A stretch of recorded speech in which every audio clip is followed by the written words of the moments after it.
Hey everyone, we had some unfortunate news for Fisker as the company's growing pains continue and the EV industry overall struggles in 2024 following a difficult year in 2023. Fisker has seen its stock price fall nearly 99% off the high. It's wiped out 99% of value from shareholders. Disappointing to be sure. So in this video, I'll go through some of the data that is causing Fisker's share price to fall and the challenges the company is having. I want to thank the Motley Fool for sponsoring this video. Visit fool.com/Parkev for the 10 best stocks to buy now. So Fisker CFO and COO noting that 2023 was a much more challenging year than we anticipated. And that is an understatement. The company had a truly difficult year in 2023. Remember, it only started production and delivering its vehicles in 2023, so just 2 quarters ago. There was strong anticipation for the company to start delivering. There was a lot of anticipation, there was a lot of enthusiasm, and once deliveries began, that's when the disappointments started as customers started getting their cars, and those cars were underwhelming. There were problems with the software, and Fisker has worked to try and improve the disappointments, although it's having slower traction and it's having difficulty ramping up and difficulty in the logistics. The foundations of running a car company is where Fisker is having difficulty. So for the fourth quarter, revenue of 200 million was an increase of 108 million from the previous quarter. So they only started delivering in the third quarter, and then from the third to fourth quarter, they made a solid increase in deliveries. In fact, they delivered 3,818 units in the fourth quarter compared to 1,097 units in the third quarter. So a strong quarter-over-quarter increase, although even the company admitted that for the full year in 2023, they delivered significantly fewer vehicles than they had forecasted they would. So they had forecasted a certain amount of deliveries for the year. They downgraded those forecasts several times and still managed to come in below their forecasted number of deliveries for the year. So their gross margin was negative 35% in the quarter. One of the reasons it was negative was because they had to pay a supplier capacity expense.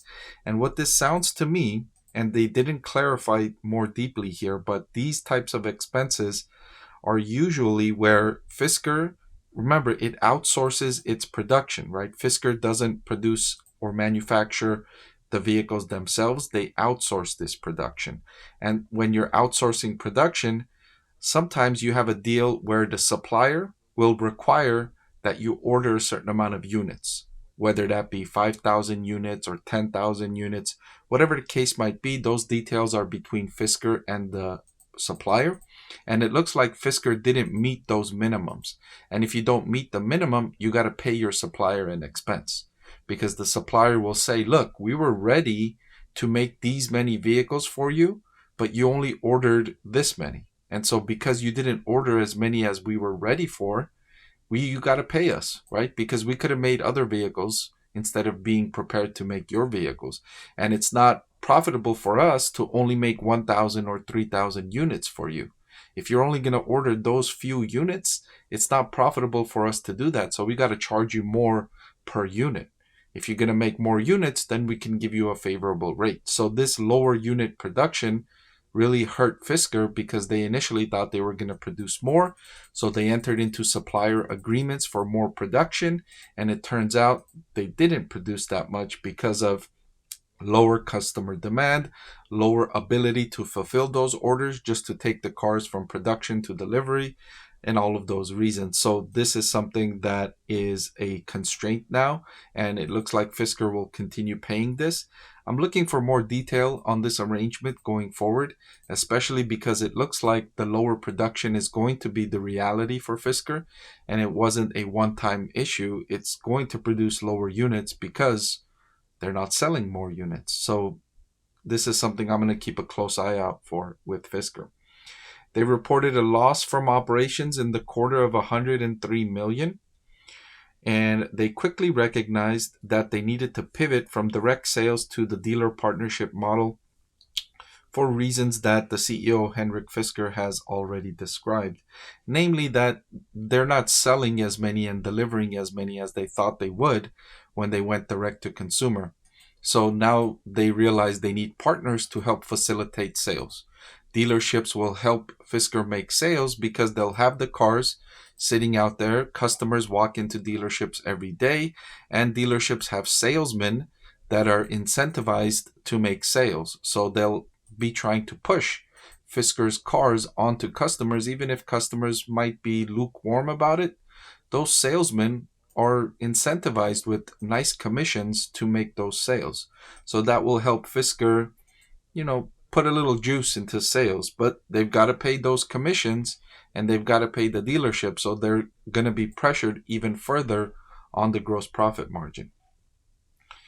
So as a result of this change in model, they expect to have a significant reduction in cost with respect to their real estate expenses and payroll through workforce reductions and related selling, general, and administrative expenses. Furthermore, they expect to have additional reductions in research and development as the Ocean development is largely complete and any new vehicle program spending will be tied to a strategic automaker collaboration. That last part is interesting. Fisker stock investors were looking forward to newer models, including the Pair, that were going to come in and boost sales. And now Fisker is saying, we don't have the money to invest in those new cars unless we make a strategic relationship with another buyer, another automaker. Then we'll continue investing in that. If we don't get that strategic investment, we're not going to spend research and development. We're not going to develop those new models. We're just in survival mode right now. We're just trying to make it toward the end of the year to the next year. We're not really thinking about investing in new models for the future because we're concerned about our viability as a business right now. We're losing so much money right now. Sales are much flatter than expected. So we've really got to tighten our belt and focus on survival rather than investment for the future, which I think is a prudent move. You've got to do it. I mean, it's not what you wanted. It's not what you expected, but it is what it is. And you've got to adapt to the situation, and investing for the future is not really prudent right now when you told investors that your ability to continue as a going concern remains in question. So the net loss in the fourth quarter was $463 million. They ended 2023 with $325 million in cash and $70 million in restricted cash, which is likely to be released. But since December 31, 2023, there's been a further reduction in their cash due to ongoing operations. The company loses money every day. So from December 31st till today, they've just lost more money. So they've got less than where they had at the end of 2023. Now they're taking steps to try and lower losses and raise more capital, but their business plan is highly dependent on the successful transition and execution from selling direct to consumers to a new dealer partner model. And given their lack of success in so far the other strategies, investors should be cautious of their potential success with the dealership model. Furthermore, to the extent of their current resources are insufficient to satisfy their financial requirements over the next 12 months. So what the CFO is saying here, our current resources are insufficient to fund our financial requirements for the next 12 months.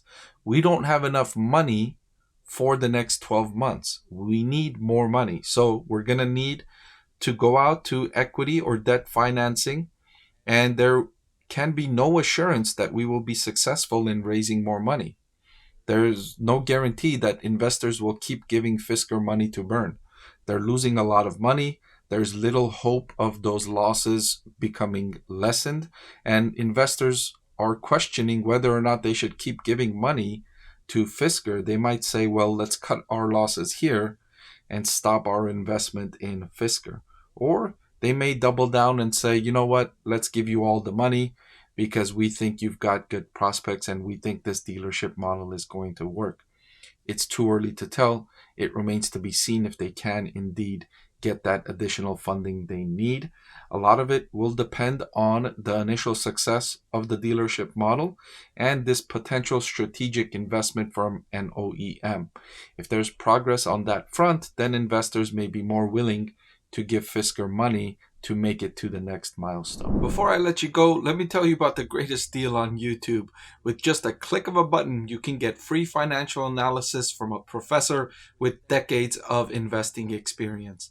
So what are you waiting for? Hit that subscribe button, and I'll see you again soon.